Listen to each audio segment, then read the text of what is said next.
Which assignment in particular? I'm looking at week 6.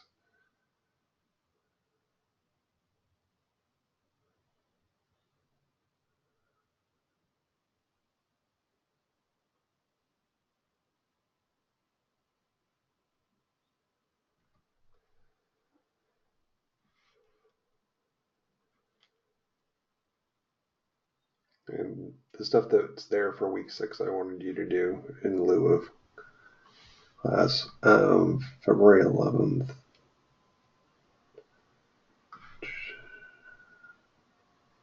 There was a blog for week 4. That was the 11th. I don't see anything else that's due. Let me look in the assignments and see. Let me in.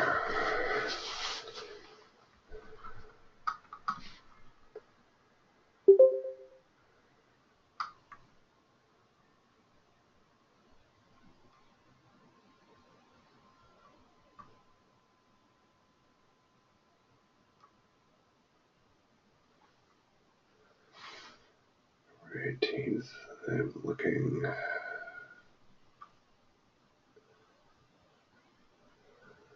Hi, Monica.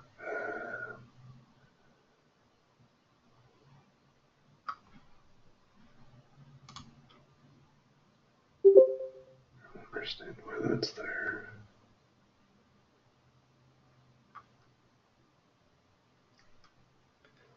Yeah, I think there was a blog week 11, February 18th. That's just an error because it's in here twice.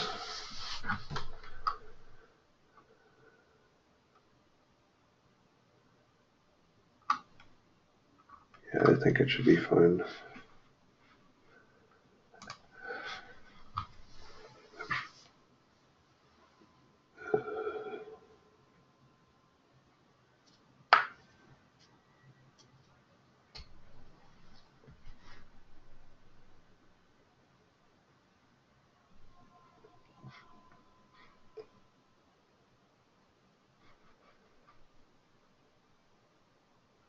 Nope, shouldn't have missed anything.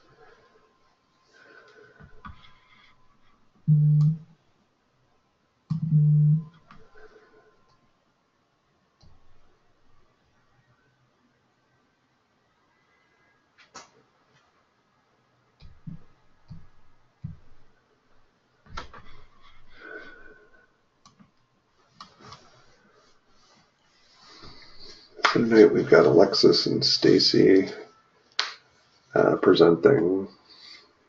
We should be done by about 7:30, 7:40.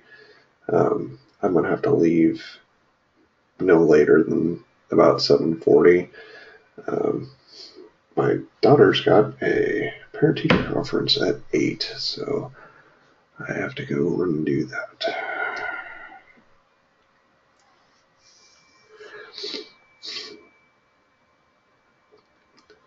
If I don't sound super great, I've had the flu since last Tuesday, and it's just not healing particularly quickly or well, so I'm just pretty wiped out.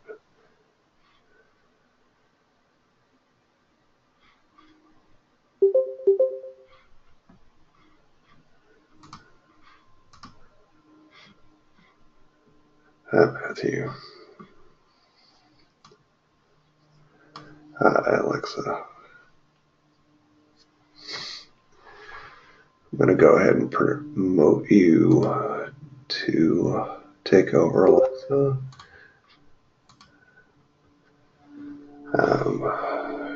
other than the blog stuff last week, there really wasn't anything. Um, Thank you for your feedback on the survey. I'm going to meet with her tomorrow and give her that. That was extremely helpful. She's going to make a bunch of corrections based on that. So that is super useful. That is part of the validation process, which is extremely important to us.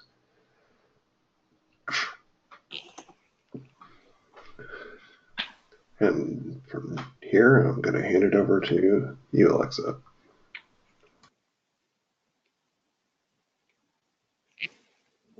Hi, can everyone hear me? Coming through great.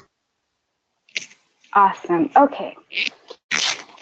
So today I'm going to be presenting the SAM model. Let me see.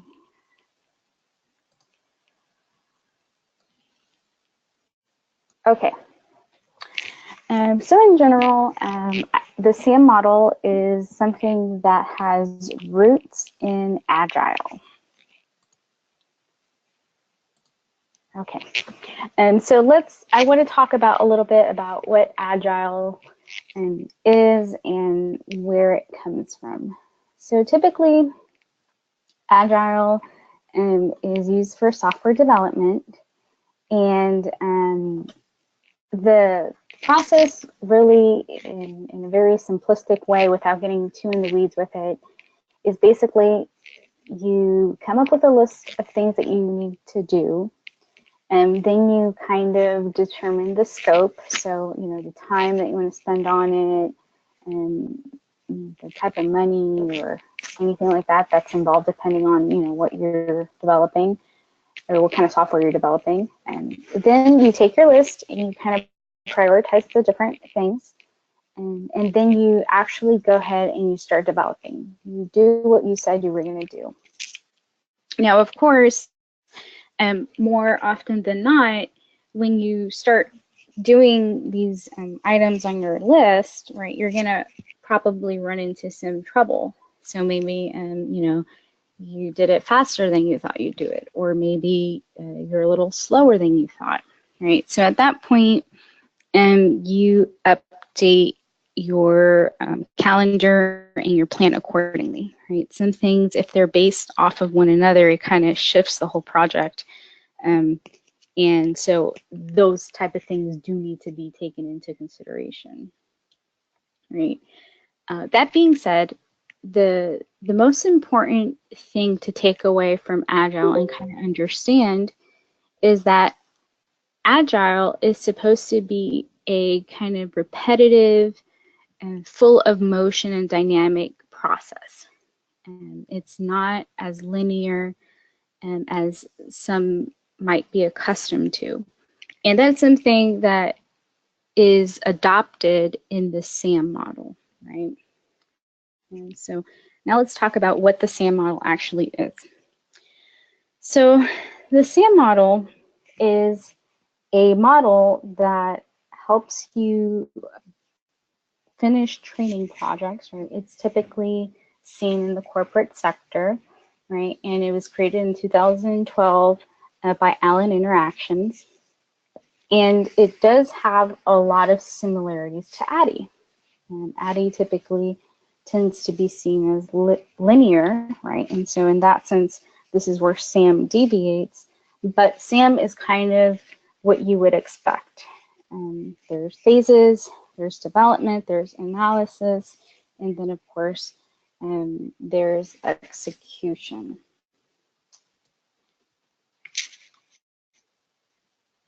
Okay, right. So that's important to keep in mind. Now, that being said, SAM has some underlying theories, right, that kind of supported its creation, right? And one of those is the fact that it's iterative, right? So it's consistently in motion and it's not linear. And they really also take ideas or use some of the ideas that you would see in the CCAF model, right, which is context, challenge, activity, feedback. This idea that you have something, you present it to users, you want users to be challenged, you have an activity, and then of course you receive feedback, right? And so SAM also uses short design cycles, right? And some of the theoretical framework for this would be your performance theory, experimental learning, and interface design. And it's kind of important to note that, I think personally, because when you start looking at performance theory and experimental learning and interface design, and it starts to prepare you for a sense that this model really is preferred in industry, right? And so at a job place, this is where you would get into performance theory. How well is a person performing? What are the factors that kind of go into that? And experimental learning is about how people apply their understanding to real world problems. Right? So it kind of is the type of thing that you would see in corporate versus sometimes the type of things that you see in academia. A lot of times academia does have real world problems that students encounter, but it also has that theoretical framework whereas in your job, you're probably focused on what they put on your desk. And so I present this because later on, once I go deeper into the SAM model, you're going to start to see that a lot of it resembles ADDIE, but it's coming from a different angle. Right? And so at the very end of my presentation, I will try to also dissect the differences. Because some of us I know have a strong academic K through 12 background, and so this hopefully will put it into a little bit more of a perspective. Okay, so that's kind of the history and a little bit more insight on the background of SAM and some of its originating thoughts. Okay, so now let's actually go into the actual design principles. Okay. So the design principles, they're going to be some of your basic things, right? So it has to be memorable for the user, meaningful and motivational. Think about as a user, if you're doing training at your work, right? You want to make sure that if you're bored out of your mind and you're kind of distracted, you're not going to really engage, you're not really motivated to continue, you might not pay attention. The other thing is, if it's not applicable to your job, then you also are probably going to waste of time, right? So those are the motivational and memorable and meaningful pieces of training that you want to also keep in mind when using and applying this model. It's one of the reasons why this model does short cycles, because they really want to make sure that as you're developing, these concepts don't get lost, which happens a lot in development, where you think you have a great product and then sometimes the development is so enticing that we totally forget to check every once in a while, hey, is this still motivational? Is this still memorable? Is this still meaningful? And so these concepts are the design principles, and the short cycles within SAM help us always check back to make sure that these things are included. Okay. All right, so with that being said, I want to go back to a statement that I said earlier, where the design principles also align with the CCAF model, right? Context, challenge, activity, feedback. And here I kind of show how things kind of overlap and where they overlap, right? And so meaningfulness comes through challenge, memorable comes through context. Is it relevant? Feedback, is it motivational? Is it engaging me? Is it something that I'm interested because it's relevant?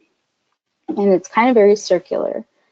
And now, while the CCAF is a completely different model, right, as I mentioned before, SAM has its roots with this, and some of these design principles kind of cross over. So if you're familiar with these models, then you can kind of start making those connections on, oh, hey, look, there's some similarities there.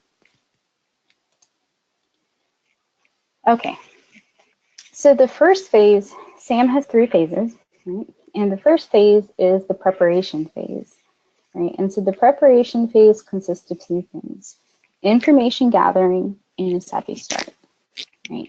Now, these are really crucial things to kind of make sure that in any SAM-led project, they are really done correctly and thoroughly. Right? The first is information gathering. And this is kind of your preparation phase. This is where you look at the background of what you're doing. You know, you look at who's involved, what's the point of this training, why is someone even soliciting this training to begin with, right? And all of those things are important. And typically, it's best to do this face-to-face, and it's best to keep it around 7 to 8 people. If you go beyond the 7 to 8 people in a job environment or in a workplace, it might be very hard to coordinate, right? And the other thing is that a lot of people might have different input, so it might be hard to really grasp, you know, really what is the purpose of the training and what does your client, whether it be internal or external, what are they really looking for? Nonetheless, if this phase does not go as it should, then later on there's going to be a lot of problems, right? And so the point of a model, and in this case the SAM model, is to make sure that you're effective within a timely manner, within a correct budget, and that everything is used efficiently and effectively. And so if this isn't done right, if objectives aren't really kind of buckled down or at least explored, what might happen is, you know, you build a training and then midway they say, oh my God, this totally is not what we wanted. We have to start over. And at that point, typically a person that's in this team could be a project manager or program manager, and they might be very upset because the scope, the budget, the time, all has to be rearranged, and sometimes there isn't room for those type of mistakes. And so that is the information gathering process. That is very, very important. The next thing is a savvy start. And with a savvy start, this is kind of where you put your ideas on paper and you start brainstorming and you make sure that everyone is together and everyone kind of has understood the logistics and the big framework of the project. Okay, so now once you have done the first phase, the second phase is the iterative design phase. And this is where, okay, you got your ducks in a row, you kind of understand what your client is asking of you, you've kind of gone on board and said, okay, I have 3 or 4 SMEs, my project manager has communicated the budget, the timeline, right? And now we really need to sit down and basically plan the actual project, right? So this is where we say, okay, they have communicated that I have these 3 goals, right? And I'm thinking I want to do, let's say, an e-learning course for an hour. This is where I start, as a designer, I start thinking about, well, for these objectives, would an online training course be the best? Would this really help my objectives and actually say and get them done? Right? And so this is very important as well, because if you go too far off from here, right, typically it's kind of hard to back up and do a 360 and it kind of just pushes the project off schedule and off budget, right? So then from there, you go ahead and you make a prototype, right? I think that if we were comparing this to ADDIE, right, this would be probably the part where you started off with a sketch of a storyboard, and now you're actually going in there and building it. Right? Typically, because this is used a lot in environments where, you know, we're talking about training for software development, this would be a great phase for me to go and do a digital storyboard of my course, right? So this is the part where I get the course and I have mock-up images where they probably say like, oh, this is only a sample, right? And just kind of get the big framework on there. And then once I have that very basic prototype, then I want to go ahead and get feedback on it. The reason you want to go ahead and get feedback is because, remember, you're on a budget and you're on a time frame here. And you don't want to go too far out in building something and spending too much time without somebody that has a definitive authority to say yay or nay to the project. You don't want them to not look at it, right? If there are big mistakes, you want this to be caught immediately, right? So maybe, and it's happened to me before, right? So there have been times where I sit down and I look at the content and I'm like, wow, I can do these awesome animations and I can build it with, you know, Captivate and Storyline and Articulate, and I start doing the prototype, and then we come back and they say, okay, we really like your idea, but you know, I don't feel like I'm too excited about the animation, right? And at that point, this is a great opportunity at this stage to say, great, let me just delete that animation note and let me leave it as a still. Or sometimes they'll come back if the client is more interested in creativity. They'll say, hey, I really like your idea, but can we do something a little bit more creative, right? Or sometimes they'll just say the opposite. They'll say, hey, can you back it down on the creativity? And so this would be a great place to kind of get those big picture things settled within your prototype. So then from there, you have the development phase. Now, the iterative development phase is the last phase in the SAM model, right? Now, just because it's the last phase in the SAM model doesn't mean that, you know, it's linear. I want to keep stressing that out because, again, you might go back to the phase I just mentioned, the design phase. This phase, you might do it 3 times, 3 or 4 times, right? And that's okay. That's what the model is intended for, right? But eventually, after your 3rd time, typically that's the magic number 3, and you'll go on to this phase, the iterative development phase. And in this phase, this is the phase where you start off with a signed off proof, right? So this is where your client says, all right, Alexa, I love what you've done. Let's solidify this. Your framework, let's make this kind of like a permanent framework. Now start working on the little tiny details, right? And this is where content is kind of looked at more, right? Because the second phrase is more about framework. The third phase, sorry, is more about, okay, now I want to see the real content in the course. And so they also want to see like real images and that sort of thing during this phase, right? So you always start off with a design proof. It's where the customer says, I love it. Let's go with it. Let's spend the big bucks here. Start, spending time and budget on this, right?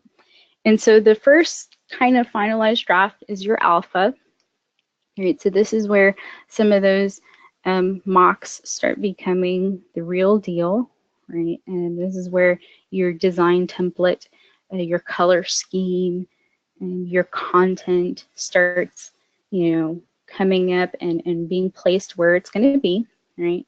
And then from there, of course, you always get feedback, right? From there, you want your beta, right? And the beta, this one is kind of interesting because if you did a really good job in your alpha, then your beta can be your last one. But if not, then you'll have a beta and then you'll have a gold, which is the final product. In my experience, typically clients will always have an alpha, you'll definitely have a beta, and betas will have typically minor corrections. You know, something like, hey, this is the correct word, but you know, I kind of like it this way. Can we just change the word because it sounds better? Or your beta will also include narration. If you're building a course and your company requires you to have professional narration outsourced by a professional company, this is where all of that would come together. And then once your beta has received feedback and has been evaluated, then at that point, you have your final product. This is the part where you go and you publish your course, and then the whole company gets to have it, right? Or if it was for a consumer, then your consumer would have it. I wanted to mention here that as you can see in the last phase, right, you're working with drafts of your final deliverable or your final product, right?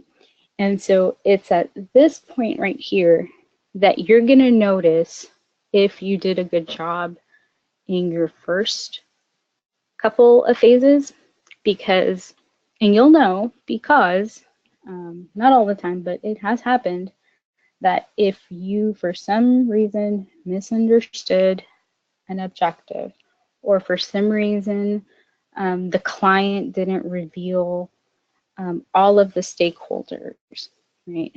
It has happened that during the third phase, when you're pushing this out, someone will say, wait, stop, I do not like this, right? And then at that point, sometimes you'll have reworks, and that's what you're trying to avoid. So that's kind of the reason I said your first phase is incredibly important, because you don't want to have big gaps drag along, right? It only causes more work and more money, budgets, and things like that. It causes scope issues. All right. So now that being said, I did want to take some time to look at Addie versus SAM, because if you really think about Addie, right? Addie, you have analysis, right? We have analysis in SAM. That's the first phase.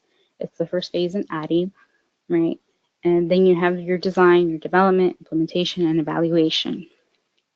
You know, I think where the most notable difference is that I think that if you take Addie, right, and you put it, let's say, in a higher education environment, let's say I'm building a college course, and in that instance, there is no one coming to me and saying, hey, Lexi, every hour you spend on this, you're costing me $190, right?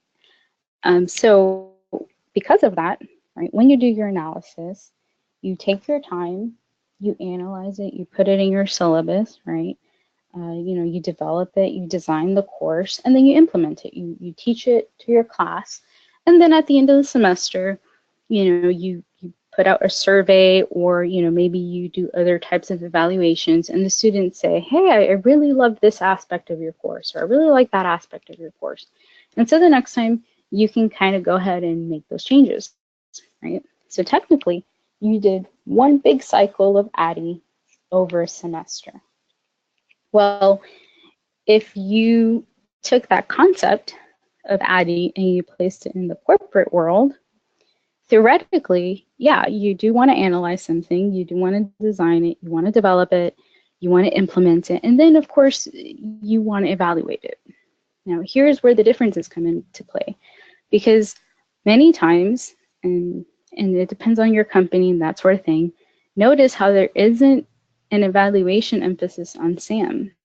Right? And then the other thing is that within SAM, yeah, you analyze, yeah, you design, yeah, you develop, but the design and the development change over time a lot more rapidly, right? And these cycles happen because they're driven usually by timeframes and budgets and their deliverables to your customers, which are not the same thing as if you were just teaching a semester of English or something like that. All right, so those are kind of the differences, and I just wanted to point that out because they do have a lot of similarities. It's just that in my mind, I see them kind of deviate when I apply them to corporate.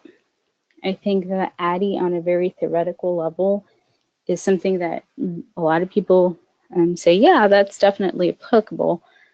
But I think realistically speaking, if I were to take someone and make them observe somebody in the job site, they would probably see something like SAM versus ADDIE. A lot of times ADDIE has been kind of modified to fit the work environment, but typically you'll find that people do SAM. Are there any questions about anything that I've said so far?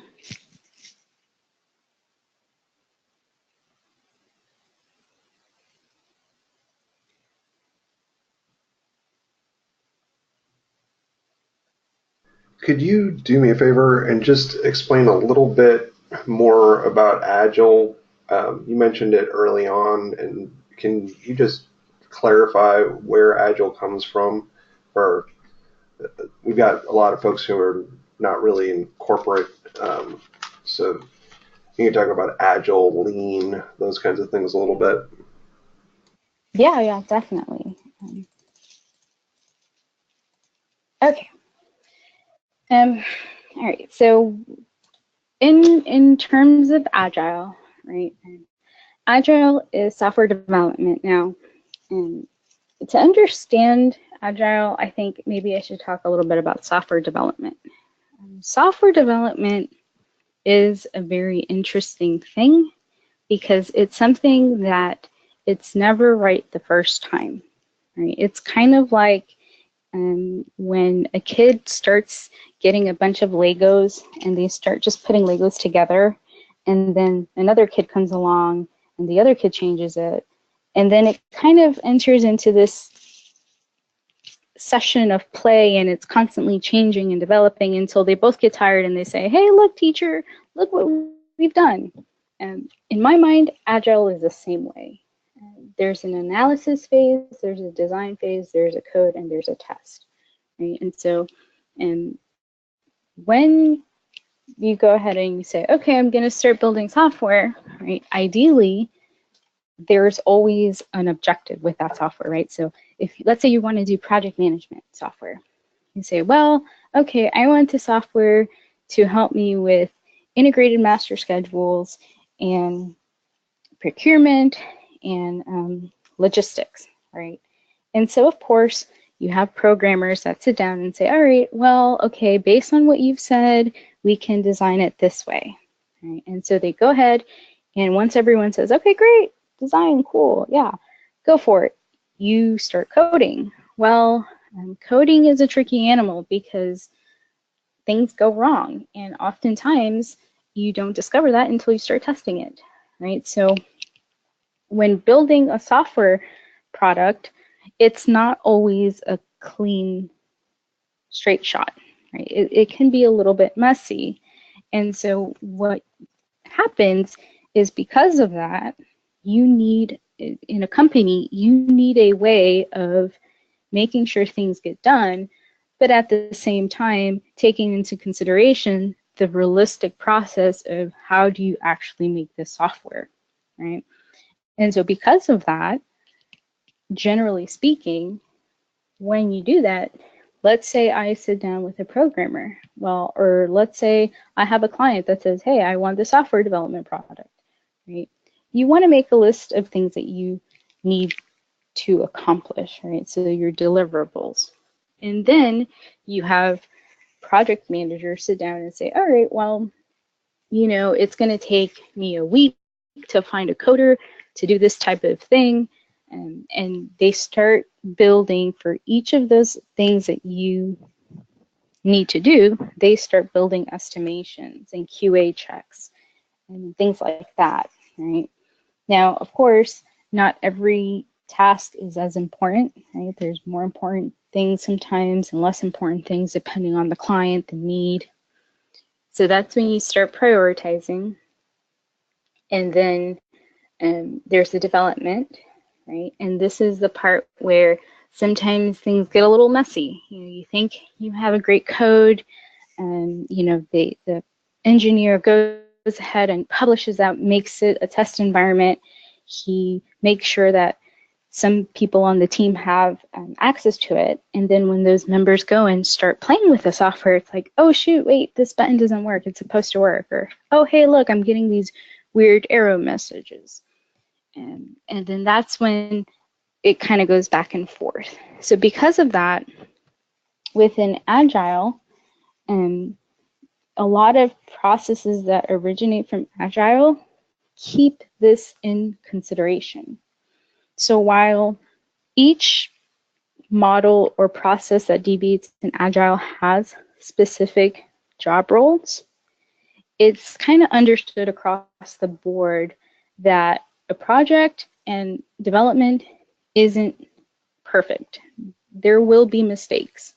And in order for you to kind of make sure those mistakes are caught and overcome, if you're too documented driven and if you're too rigid and don't have the flexibility, then what's going to happen is it's just going to fail. So in Agile, it leaves room for that flexibility. If I give someone an exam, for instance, and I say, hey, you have one shot at this exam, and I don't know, the rest of your course grade is going to fall on this one exam, right? And the student goes ahead and takes the exam. Well, if I'm a really rigid teacher and I don't allow for circumstances to happen, then the students probably, they might succeed, but they also might fail. Well, if I'm developing a software, right, my whole goal is to get it out there regardless. So I cannot be as rigid. I have to be a little bit more flexible, more understanding. And so if, let's say I was trying to apply this concept in the classroom, let's say the student came to me and said, oh my God, my computer, I don't know, shut down, or Blackboard was having some sort of maintenance thing. I could say, all right, well, let's take it tomorrow. Well, by doing that,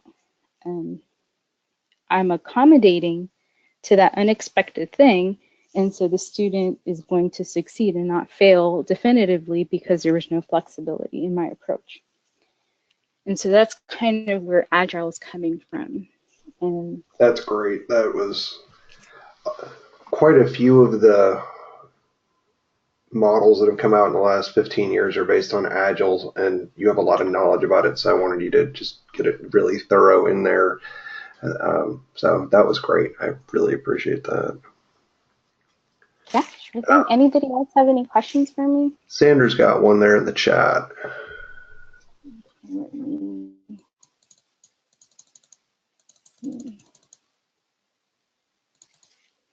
Oh, that's actually a really good question. The question is, how would one measure if the final product is memorable, meaningful, or motivational?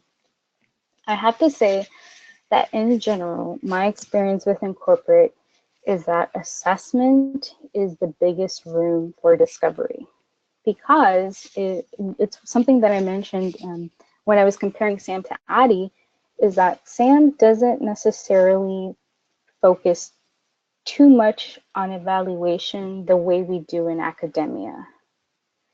And so honestly, what I have seen is that corporate will usually say, hey, what's the ROI on this training, right? And even that sometimes is really, really costly. So the easy way out is to do a survey at the end. Some companies are good about doing this, others are not. The other thing is that sometimes they'll try to be, what I also have seen actually for that is when you construct your team So typically, let's say you're developing a training or a software.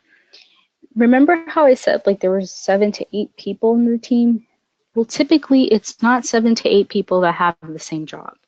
You have project managers, you have program managers, you have your SMEs, you have BD people or business development people.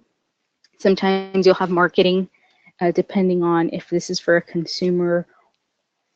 So what happens is that they try the ideal situation would be you try to get someone that's representative of different parts of the company that would interact with the training and have them kind of evaluate it and kind of include that as part of your feedback in every cycle. So on a small scale, that's how they would do it. On a bigger scale, like company-wide, some of these companies that do this, they're really global companies, especially for in software development, and that's a lot harder to do on a company scale. Typically, the way I've seen it done is through ROIs or something like that. But otherwise, the other way would be your team has to make sure it's memorable, meaningful, or motivational. And that's another reason why I said that it's really important to make sure that when you have your initial kickoff meeting, that everyone understands the objective. Because if one person thinks the objective, I don't know, is to sell a product to the consumer, and another person thinks it's, I don't know, to meet a legal requirement, those two people are not going to look at if it's memorable, meaningful, motivational in the same way. So unless those two people kind of leave their own prejudgment about what it should be and what it's actually going to be, that's the only way you're really going to find out if it's representative and if it's actually memorable, meaningful, or motivational. So that's actually what in my experience, it's a communication issue. So, yeah.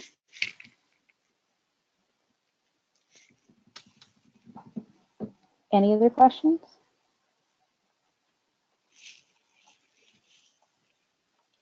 All right, well, thank you everyone for taking the time and letting me present the SAM model.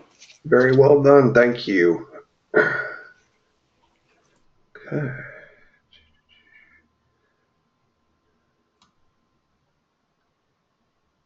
All right, Stacy, you are up.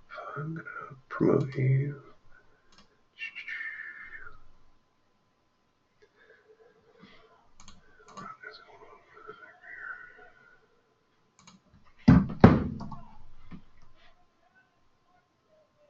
Okay, can you hear me?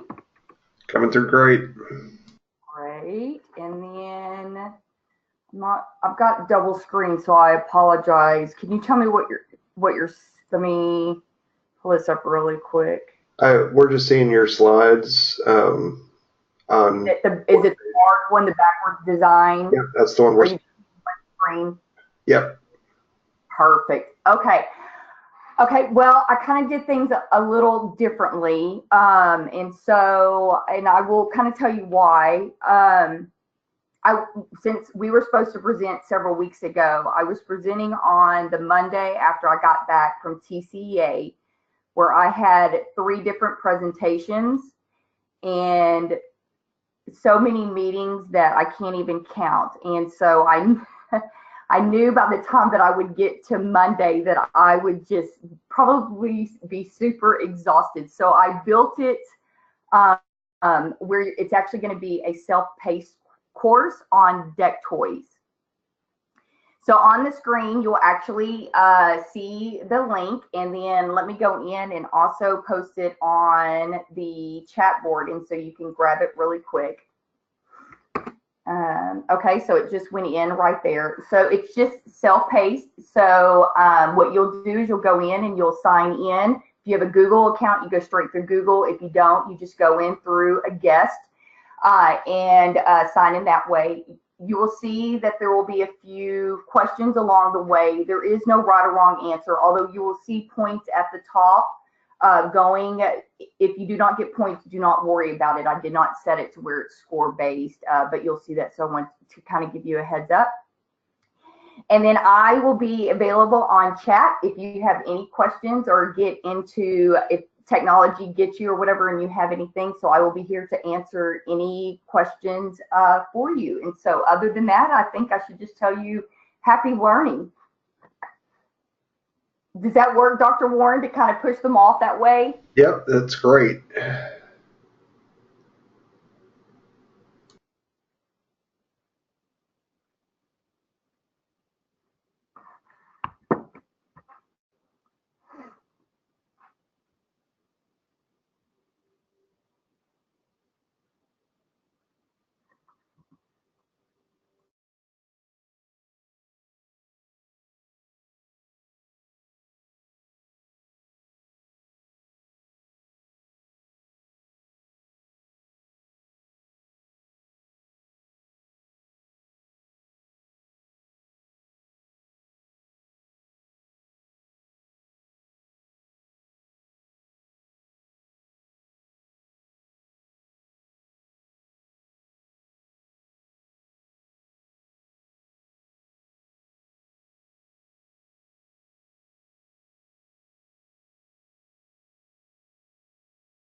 Okay, I'm actually going to unmute us because we are sitting at 7:15, and I actually want to honor Dr. Warren's time tonight since he's got a family obligation.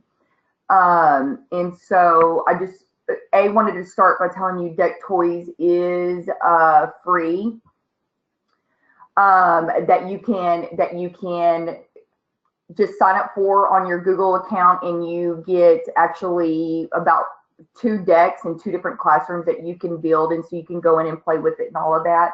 Love it for breakout EDUs, and it embeds very nicely into a lot of different LMSs as well. The one thing about backwards design, I think that I really like is, I think it's very to the point and simple. And I think even you can see that as you're going through the 3 stages.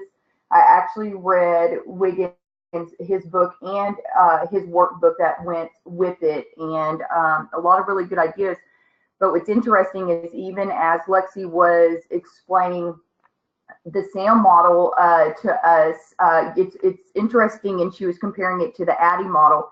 It's interesting. I was thinking to myself, it seemed very similar to the one that even I was possibly going to present tonight. And that was one of the things that I even wrote about in my blog was, the great thing with instructional models like this is the key goal is the student, to make sure that the student is learning, and to provide different opportunities for that student to be able to use the knowledge that they are receiving and to place it into real world situations, and so the information is retained.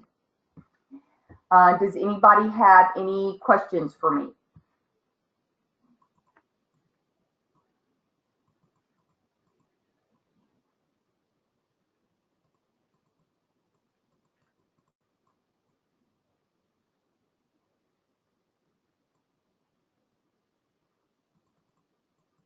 It's interesting, Monica. Thanks for sharing that.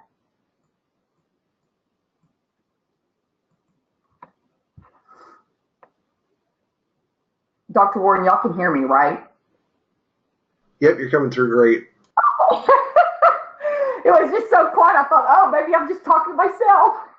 No worries. People like to use the chat window instead of speaking. I feel that way myself a lot of the time.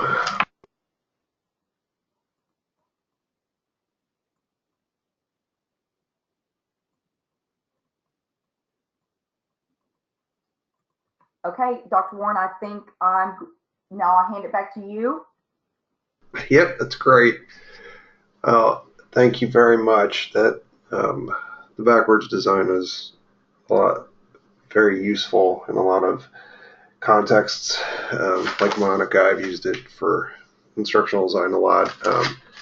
One of the things that I've been using it for recently is trying to help people who are developing educational games, because they have a tendency to think about the topic without thinking about what outcomes they want. They also don't really think about what experiences they want kids to have in the games, which is very frustrating.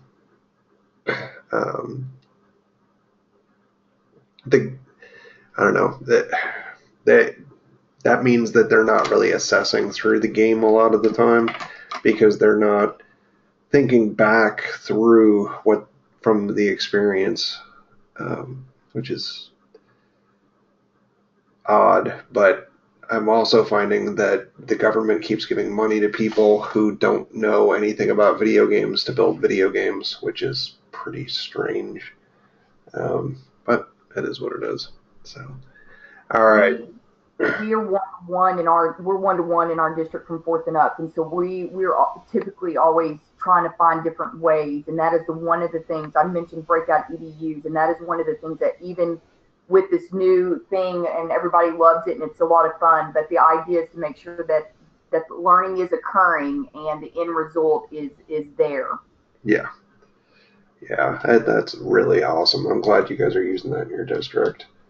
Well, thank you, and thank you, everybody. This is a great job tonight, and we will meet again next week, and I think that's our last meeting before spring break. We're only off by a little bit. So I'm going to make a few edits towards the last couple of weeks, but not a whole lot. But I'm going to wait until spring break when I have a little more time, and I'm not deathly ill to do that. So yeah, I like the deck toys thing a lot. I'm going to play with that for doing rapid prototyping of some things. I think that'll be helpful with that as well. So go ahead, do your blog reflection about the presentation tonight, which were excellent.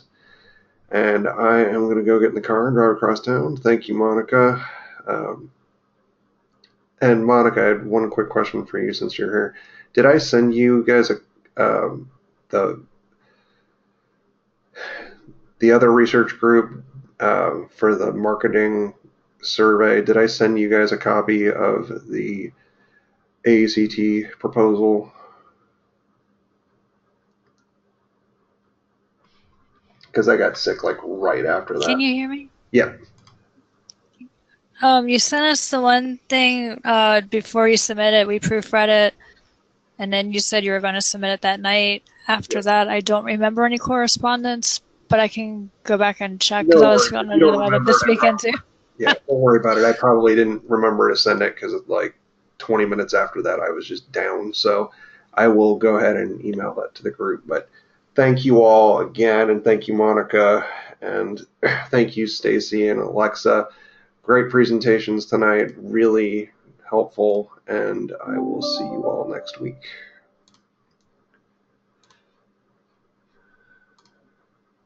Good night.